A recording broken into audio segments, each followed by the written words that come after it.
Good morning, students. Today's topic is merits and demerits of joint Hindu family business. Joint Hindu family business के merits और demerits करने हैं. इसके merits में पहला पॉइंट है easy to start. It is easy to start the joint Hindu family business. इस joint Hindu family business को शुरू करना बहुत आसान है because there is no need to complete any legal formality for its establishment. क्योंकि इसको शुरू करने के लिए किसी भी तरीके की कोई भी लीगल फॉर्मेलिटी की हमें कोई भी ज़रूरत नहीं पड़ती. तो इसका सबसे पहला मेरिट का पॉइंट क्या है कि इसे स्टार्ट करना इजी है क्योंकि किसी भी लीगल फॉर्मेलिटी की ज़रूरत नहीं पड़ती. उसके बाद है second point secrecy. Under the joint Hindu family business all the facts remain confined to the कर्ता. जॉइंट हिंदू फैमिली बिजनेस का सबसे बड़ा मेरिट का पॉइंट इसकी सीक्रेसी का है क्योंकि सारे के सारे तथ्य सारी की सारी बातें कर्ता अपने अंदर दबा के रखता है, अपने अंदर छुपा के रखता है. Therefore the competing business can not get any important information. जब कर्ता सारी बातें अपने अंदर छुपा के रखता है तो कंपीटिटिंग लेवल की बिजनेस की फर्म को इसका किसी भी तरीके का कोई भी बेनिफिट नहीं मिल सकता. तो सीक्रेसी जो है जॉइंट हिंदू फैमिली बिजनेस के मेरिट के पॉइंट में आता है. उसके बाद थर्ड पॉइंट है direct contact with customer. Joint Hindu family business में कर्ता का कस्टमर के साथ डायरेक्टली कांटेक्ट होता है. द कर्ता of the joint Hindu family business comes in direct contact with his customer. Therefore he has a complete information about the liking, attitude and fashion of his customer. जब कर्ता का customer के साथ direct link है तो कर्ता को कस्टमर की लाइकिंग के बारे में कि उन्हें क्या पसंद है, उनके एटीट्यूड के बारे में, उनके रवैये के बारे में और कस्टमर जो है किस तरीके के फैशन को अपनाते हैं, ये सारी इन्फॉर्मेशन कर्ता को कस्टमर की मिल जाती है. This helps him in planning for his business. ये सारी बातें कर्ता को बिजनेस की प्लानिंग में हेल्प करती हैं. उसके बाद बेटा फोर्थ पॉइंट है प्रॉम्प्ट डिसीजन. बिल्कुल बढ़िया तरीके से जॉइंट हिंदू फैमिली बिजनेस में कर्ता के द्वारा डिसीजन लिए जाते हैं. Karta of the joint Hindu family business is free to take business decision. Business के डिसीजन लेने में कर्ता पूरी तरह से स्वतंत्र होता है.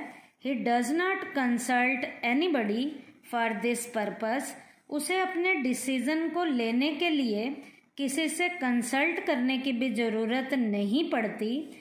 Therefore he can take prompt decision. जब किसी से उसे डिसीजन पूछ के नहीं लेने तो डिसीजन फटाफट से बहुत बढ़िया वाले जल्दी जल्दी और अच्छी क्वालिटी के डिसीजन लिए जाते हैं. उसके बाद है direct relationship between efforts and consideration. Joint Hindu family business का मेरिट का एक और पॉइंट है, वो क्या है कि जितने भी प्रॉफिट होते हैं वो प्रॉफिट जो है उस बिजनेस के एफर्ट्स के कारण ही मिलते हैं और सारा का सारा प्रॉफिट जो है बिजनेस के जो परिवार के मेंबर हैं उनके बीच में जाता है. कर्ता of the joint Hindu family business has the exclusive right on the profit of the business. कर्ता जो है जॉइंट हिंदू फैमिली बिजनेस के प्रॉफिट को बढ़ाने में प्रॉपर तरीके से रोल प्ले करता है. सारे राइट्स जो हैं उसके हाथ में होते हैं. This gives encouragement to put in more hard work. सारा का सारा प्रॉफिट परिवार में आता है और जितना ज़्यादा प्रॉफिट आता है उतने ज़्यादा जो है परिवार के लोग जो है हार्ड वर्किंग करते हैं। तो जॉइंट हिंदू फैमिली बिजनेस में प्रॉफिट का एफर्ट्स के साथ डायरेक्टली वाला रिलेशन होता है। उसके बाद है advantages of inheritable quality. The joint Hindu family business is handed over by one generation to the other. Joint Hindu family business एक जनरेशन से दूसरी जनरेशन को सौंपा जाता है and the members of the family continue to maintain the old ideal. और परिवार के जितने भी मेंबर हैं, जो लोग हैं, वो पुराने लोगों के आदर्शों को मेंटेन करने की कोशिश करते हैं। ट्रेडिशंस ऑफ द फैमिली के जो पीछे के ट्रेडिशन चले आ रहे हैं उन्हें भी अच्छे से अपनाने की कोशिश करते हैं। This gives the benefit of the ancestral reputation to the business. इस तरीके से बिजनेस को पूर्वजों की ख्याति का, रेपुटेशन का भी बेनिफिट मिलना शुरू हो जाता है। तो ये तो बेटा मेरिट्स के पॉइंट थे। अब जॉइंट हिंदू फैमिली बिजनेस की लिमिटेशन क्या है, इसके डीमेरिट्स के पॉइंट क्या क्या हैं। तो पहला इसका डीमेरिट का पॉइंट है limited resources. The resources of joint Hindu family business are limited. Joint Hindu family business के रिसोर्सेज ज़्यादा नहीं होते, लिमिटेड होते हैं। This reduces the power of competition in business. जब रिसोर्सेज कम हैं तो इससे बिजनेस में कंपटीशन की शक्ति कम होनी शुरू हो जाती है। These factors also become a hindrance in the development of business. ये संसाधनों की जो कमी है ये बिजनेस के विकास के रास्ते में एक रुकावट के रूप में रोल प्ले करती है। उसके बाद सेकंड पॉइंट है limited managerial skill. In joint Hindu family business all the decisions have to be taken by the karta. Joint Hindu family business में सारे के सारे डिसीजन कर्ता के द्वारा लिए जाते हैं। Therefore sometimes the decision taken are not favourable to the business. बेटा हर टाइम कर्ता के द्वारा जो लिए गए डिसीजन है ये बिजनेस के लिए फेवरेबल हो ऐसा जरूरी नहीं है, क्योंकि एक इंसान जो कर्ता यहाँ पर हेड ऑफ द फैमिली के रूप में रोल प्ले करता है, जरूरी नहीं है जब वो सारे काम खुद करेगा तो हर फील्ड के डिसीजन बढ़िया लेगा। कई बार डिसीजन लेने में उससे गलती भी हो जाती है। क्यों? क्योंकि कर्ता के पास जरूरी नहीं है कि मैनेजरियल लेवल की स्किल बहुत अच्छी हो। कई बार सारे काम को करने से हर काम को करने में कर्ता माहिर नहीं होता। उसके बाद है third point unlimited liability. The responsibility of the karta in the joint Hindu family business is unlimited. Joint Hindu family business में कर्ता की लायबिलिटी अनलिमिटेड होती है। Consequently the decisions are unnecessarily delay.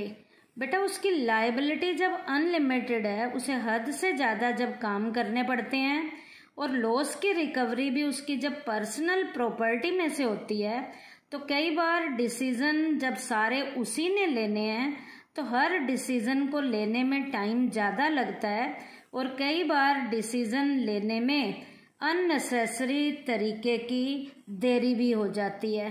किसके कारण? अनलिमिटेड उसकी लायबिलिटी होने के कारण।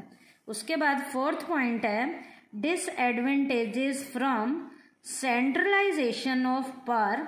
The joint Hindu family business is based on the mutual cooperation. Joint Hindu family business जो है म्यूचुअल कोऑपरेशन पर बेस्ड है, आपसी समन्वय और सहयोग पर आधारित है। कर्ता has the absolute power of taking business decision.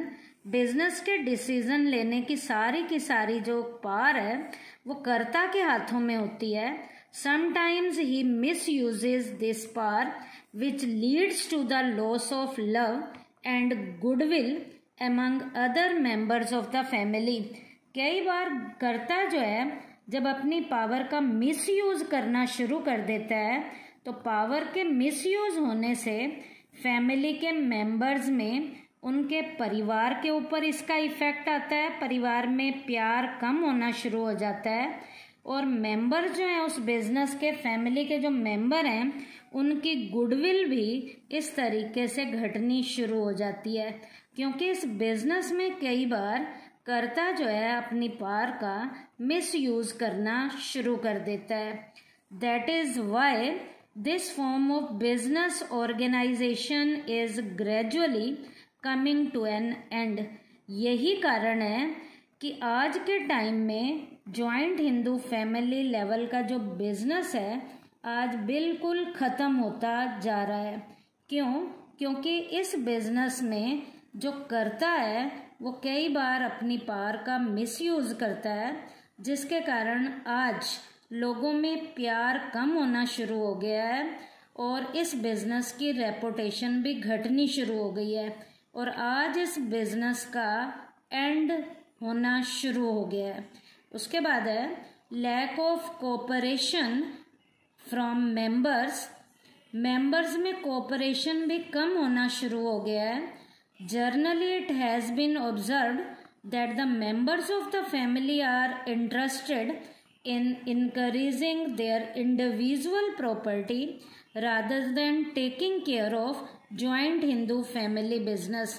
आमतौर पर आज ये देखा जाता है कि आज के जॉइंट हिंदू फैमिली बिजनेस में लोगों का इंटरेस्ट अपनी पर्सनल लेवल की, इंडिविजुअल लेवल की प्रॉपर्टी को बढ़ाने पे जा रहा है। जॉइंट हिंदू फैमिली बिजनेस के बढ़ाने पर उनका ध्यान घटना शुरू हो गया है। This result in the lack of cooperation from other members of the family.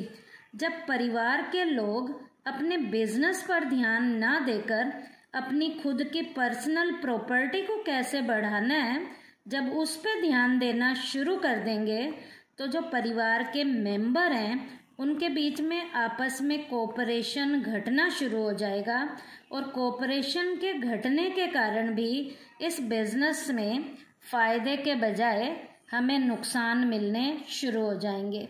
तो बेटा ये हमारा टॉपिक था जॉइंट हिंदू फैमिली बिजनेस के मेरिट्स और डीमेरिट्स का।